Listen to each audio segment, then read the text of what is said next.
What is up, you guys? Welcome back to another video. Man, it is gloomy here in Orlando, Florida today. And speaking of Orlando, Florida, this case, the murder of George Torres, murdered by Sarah Boone, happened in Winter Park, Florida, February 24th of 2020. This trial took forever. 4 years. She just finished her trial, I think. When was it? Oh my gosh, I feel like I was October 14th of 2024 is when it began, and it ended October 18th. And in fact, the same prosecutor that prosecuted Sarah Boone is prosecuting Stephen Stearns on his all I know is for his CSAM charges trial that's coming up first. He's going to have 2 trials, so and that will be televised, so can't wait for that. So Sarah Boone, this case was, it kind of hit a little home for me just because I am a recovering alcoholic, and it was very obvious that Sarah Boone had substance issues. And you could even tell in the pictures when they arrested her how malnourished she was, but she was always drinking, according to neighbors and maintenance workers. And it was just their relationship was a tumultuous one, and unfortunately it ended in a very, very horrific and bizarre way. Definitely something that I could see. Probably they went into doing this whole suitcase ordeal to be funny, and she snapped, is what I believe. And alcohol is one hell of a drug, and it is probably the worst. And it's unfortunate that you could just go to the store and buy it. So this is going to be the case of Sarah Boone, the murder of George Torres. So I'm going to go ahead and leave the body cam that I'm going to eventually play for you guys a few snippets of, because it's very long, but I will leave everything in the description if you want to go watch all of it. It's definitely one to watch. So let's get into this. George Torres Jr. was a 42-year-old American man who was suffocated to death on February 24th, 2020 in Winter Park, Florida by this woman here, Sarah Boone, which was his girlfriend at the time, after being zipped into a suitcase. Just being claustrophobic, not wanting to, I cannot imagine the terror that this man went through mentally and physically when he realized that she was not going to let him out. It just gets worse, because not only did Sarah Boone decide to zip her boyfriend into a suitcase, she then decided to record it. And that was the nail in Sarah Boone's coffin. She is, or was at the time, 42 years old, and she was arrested the following day for second-degree murder after agreeing to a police interview. She was convicted on October 25th, 2024, and subsequently sentenced to life in prison. And I truly believe that Sarah Boone thought that she was going to be able to, I wouldn't say necessarily get away with this, but not get a life sentence, because she took the stand, and we'll get there. Trust me, we will get there because I've never seen someone just so non-reactive during a cross. It actually took me by surprise. So, Sarah Boone's legal proceedings drew attention in part of Boone's written correspondence with a judge and a number of defense lawyers with withdrawing from the case. That's another thing. Sarah Boone went through, I think it was like 7 attorneys. It's like, come on, you're the common denominator here. You got to know you're the problem. She went through tons of attorneys. She was writing letters to the judge like nonstop. And I don't even know how to express what it's like to read these letters because you don't, it's like passive aggressive. It made me feel all kinds of ways. So, that poor judge. So let's get to the background of George Torres. And he had been arrested multiple times for her alleged instances of domestic violence against Sarah Boone. And she had been arrested one time for an alleged instance of domestic violence against him. Boone had been arrested once for alleged battery by strangulation against Torres in July 2018 when both Boone and Torres were arrested. However, her charge in that case was dismissed. Torres had been arrested 4 times for alleged battery against Boone. Boone bailed Torres out of jail each time. So there definitely was a theme here of continuous domestic violence, a very obvious unhealthy relationship to the point where people are going to jail constantly, and it's so bad to where like they're bailing each other out and then they're going right back together, and then it's just happening all over again. A vicious cycle. Now let's get into the incident at hand here. On February 24th, 2020, Sarah Boone called 911 and told them that her boyfriend, George Torres, was dead. Boone claimed that she and Torres had a single bottle of wine and then decided to play hide and seek. She claimed that they thought it would be fun to put him in the suitcase and that they were both laughing. She stated that she then went upstairs and accidentally fell asleep, leaving Torres in the suitcase. Torres' death was ruled a homicide. During the on-site investigation, Boone willingly turned over her phone to forensic investigators. A search of her phone found 2 videos that Boone had taken the night before.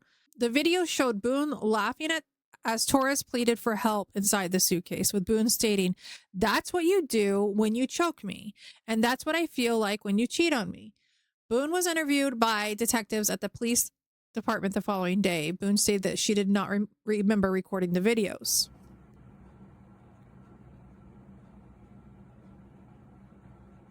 Sarah.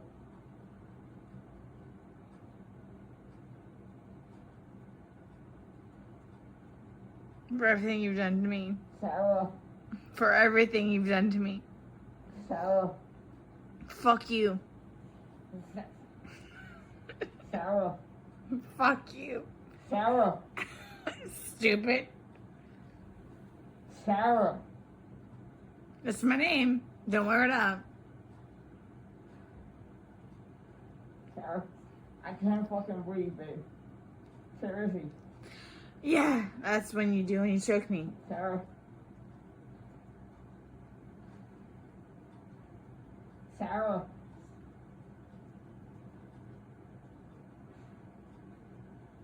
Sarah.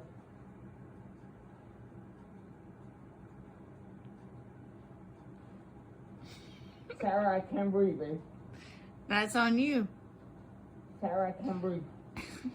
It's on you. Sarah.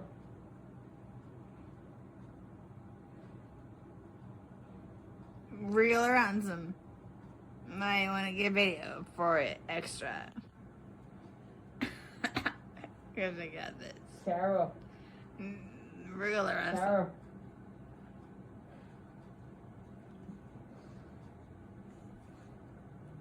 Sarah, I can't breathe, babe. Oh, That's what I feel like when you jingle me. Sarah. I Fuck can't you. fucking breathe, Sarah. Yeah. You should probably shut the fuck up. Sarah. Shh.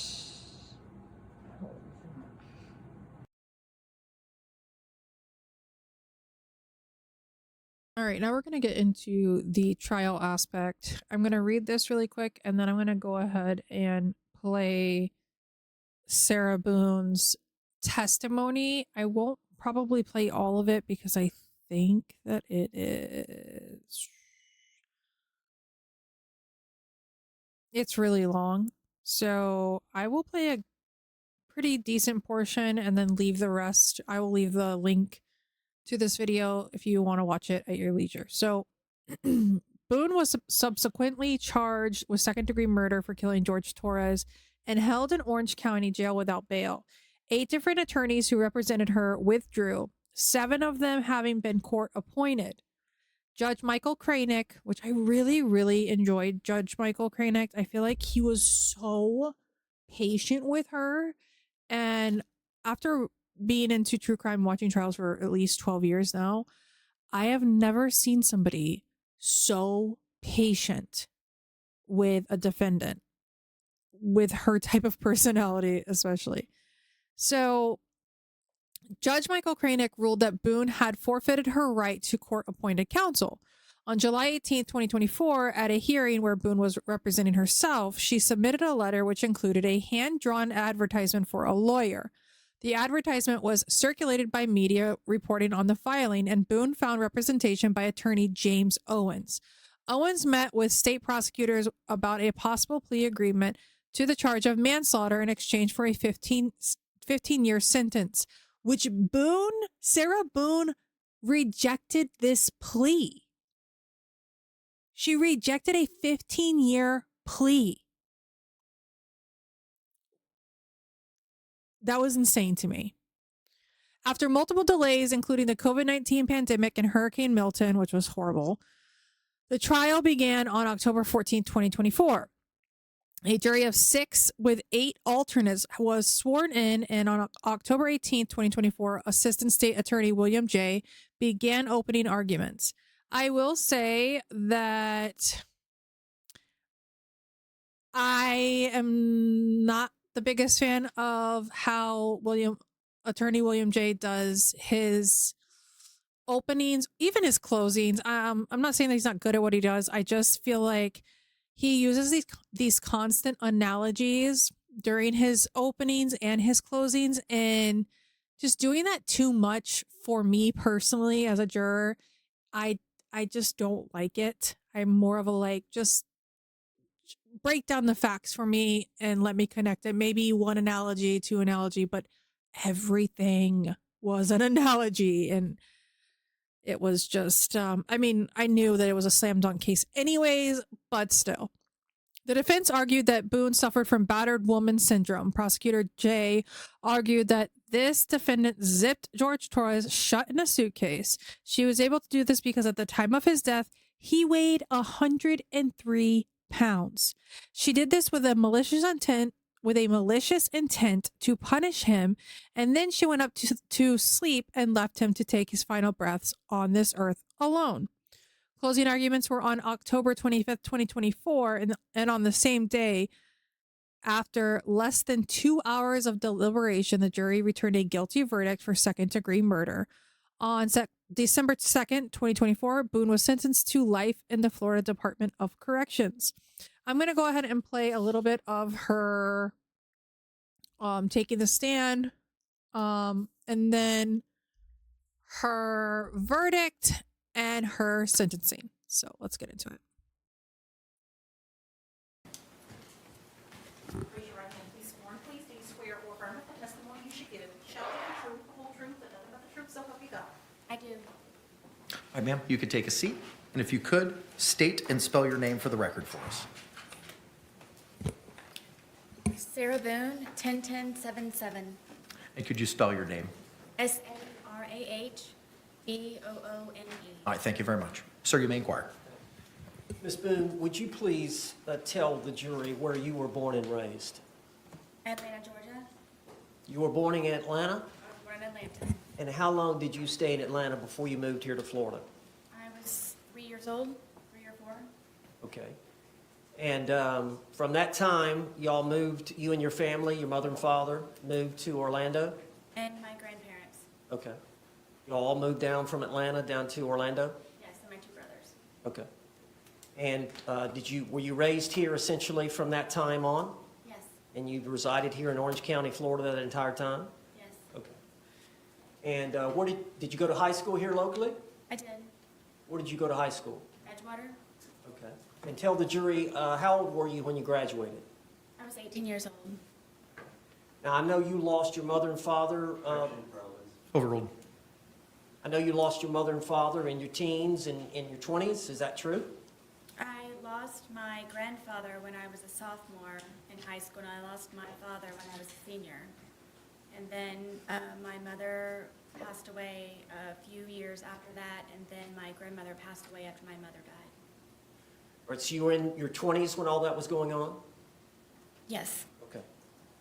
And then at some point in your 20s, you met Brian Boone? I did, yes. All right. And how long did y'all date before you married? A good handful of years. I helped my family with paying mortgage and bills for the house since my father had passed away and my grandfather, so So you worked outside the home? I did. Okay. Can you tell the jury when you said you and Brian Boone dated for a while? Do you remember when y'all married? I do. Could you tell the jury when y'all were married? The year? Yeah. Um, You remember the date? it happened to be, yes, that after my mother passed away, that he had waited to ask me to marry him because he knew it would be,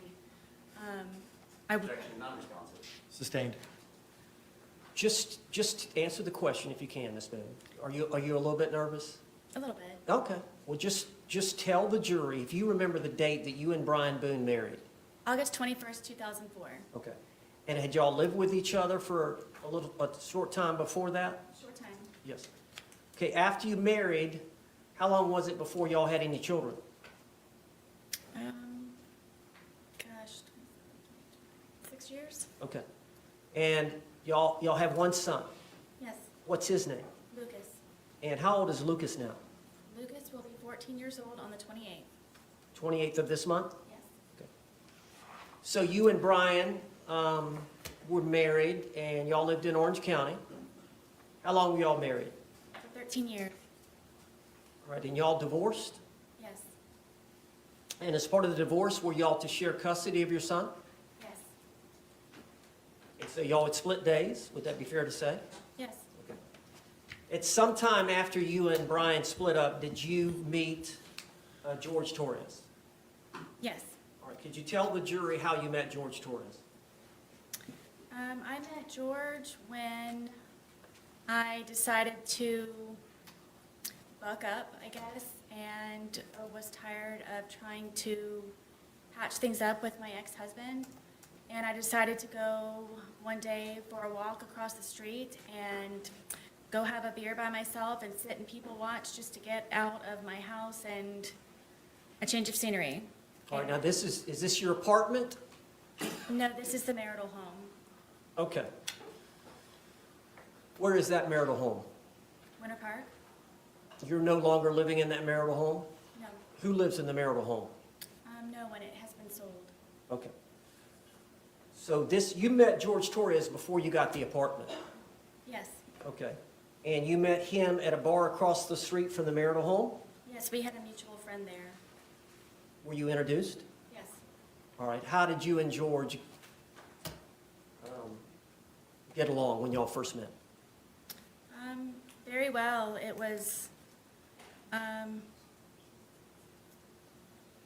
was strange how quickly we hit things off and had so much in common, and I never thought that he would be interested in someone like me, and I just couldn't believe that he was actually interested in me and said a lot of nice things, and 1 hour ended up being 4 hours. from when we had first met, and then we would always have something to talk about. Why couldn't you believe that he would be interested in you? He was very handsome. He was very funny. He was smart, and I would show up in workout clothes and disheveled hair, and I guess I kind of felt broken from being in the process of the divorce that he knew about. But then one of the things that we could relate also was the fact that he was here in Florida because he had just been divorced from his second wife. So that was another topic that he and I could compare notes on. So eventually, the divorce was settled. Did you get your own place? Yes. Is it fair to say that after you, at first you lived in your parents' home, correct? Yes, until I was married. And then you moved directly in with Brian, Yes. and then y'all lived in the marital home, correct? Yes. And then you got this apartment. Yes. So that was the first time in your life that you actually had your own place. Yes. And what was the address? 4748 France Court, apartment number 3. And what city is that in? It's in Winter Park. How far is that from here? 20 minutes? Okay. So you got that apartment, and initially were you by yourself? No. All right, tell the jury. In the almost year, about 10 months of separation from Brian, my ex-husband, that is the time when I met George. And my ex-husband was trying to buy me out or force me out of our marital home, and I needed to find somewhere to live. And So George- did you and George agree to rent the apartment? Yes, I needed extra income. We could not afford it, just on my own. You were receiving some income from the marriage settlement, were you not?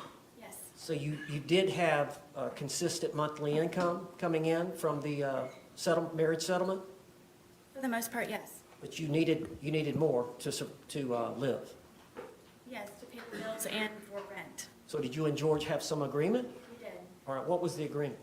The agreement was that if I decided for he and I to live with one another, because it would be under my name, that he would help with the monthly bills and on a regular basis where it wouldn't be something that I would have to argue with him about. It would just be an automatic, make sure that everything's paid first, and then from there, hopefully have some fun with it. Okay. So I understand from that point on, would it be fair to say that y'all saw each other on and off for about the next 3.5 years? No, I would consider us a couple. At Okay. some point, he asked me to marry him. Okay. But y'all did have times where he left and went to live with his parents? Yes, Is that fair? yes, And there were times where there was an understanding that y'all were going to break up? multiple times. Okay. All right, so, again, on again, off again. Yes, this was actually before we had our apartment. That was, I guess, our dating phase. Okay. So y'all were together for 3.5 years, is that fair? Yes.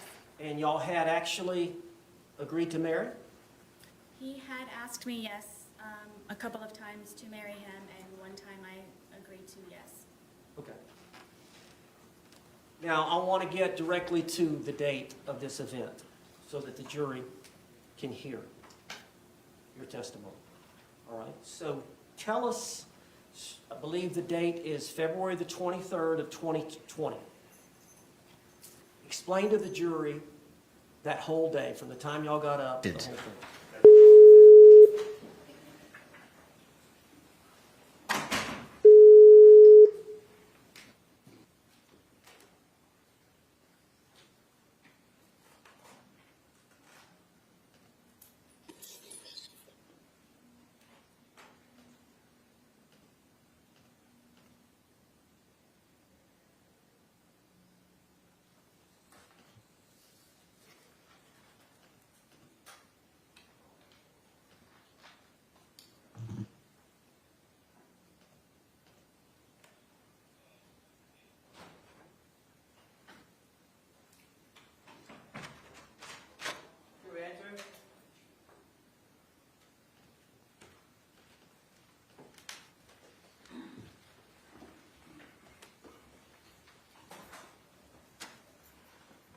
State, do you recognize our jury? Yes, Your Honor. Defense, do you recognize our jury? All right. Members of the jury, you may be seated. Thank you. Members of our jury, good evening. I understand that you've come to a verdict in this case. Yes. If you could please hand the verdict form to the deputy, please. Thank you, sir.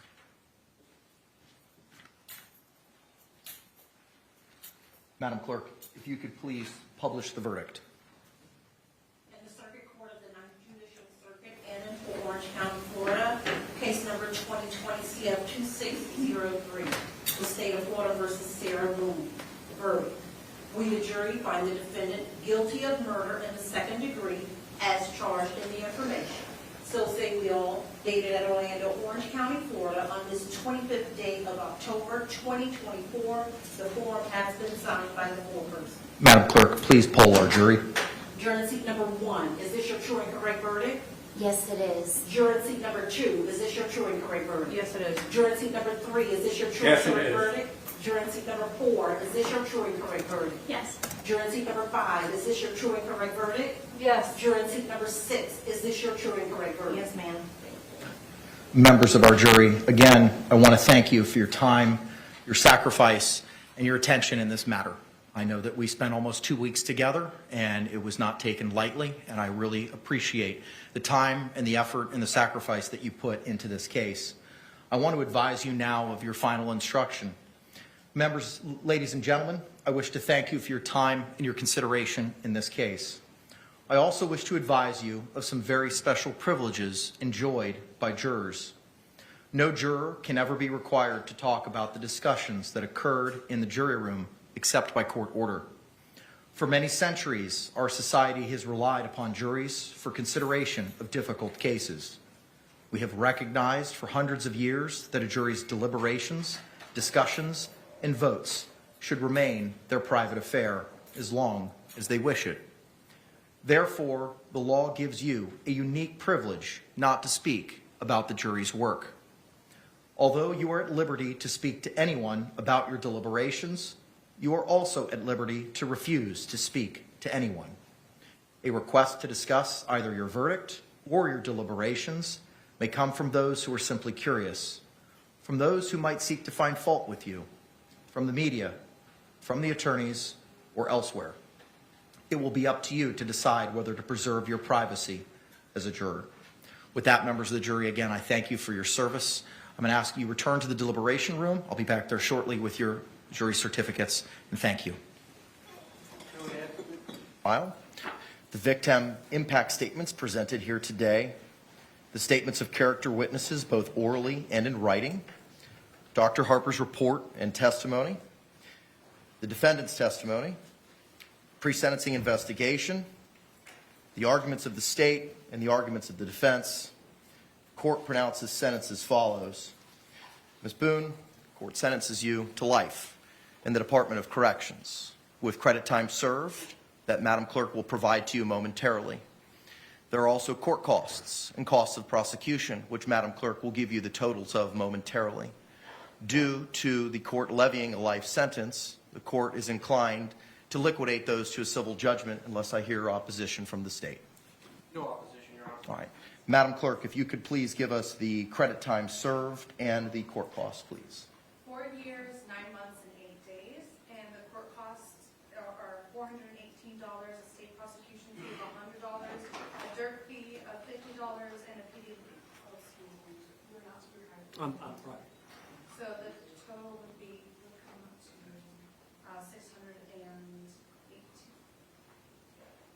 $618. All right, ma'am, the court costs and costs of prosecution are $618. Those will be liquidated to a civil judgment. You will be given credit time served of 4 years, 9 months, and 8 days. You will have 30 days from today to appeal the judgment and sentence in writing. If you cannot afford an attorney, one will be provided to you. I'm going to have the courtroom deputy provide you the paperwork. Because you've been incarcerated for the last 58 some odd months, the court is going to declare that you are indigent in this matter. I cannot appoint the public defender to represent you as they are conflicted out. Similarly, I cannot appoint the Regional Conflict Counsel to represent you for the same reasons. The clerk will appoint an attorney from the conflict wheel who specializes in appellate litigation. And again, you'll have 30 days from today to appeal that judgment and sentence in writing. Do you have any questions for me? You will now be remanded into the custody of the Orange County Jail to transfer you to the Department of Corrections, and I wish you the best of luck. State, anything further? No, Your Honor. Defense, anything further? No, sir. All right. Thank you all very much. Court's off the record.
Thank you. Thank you.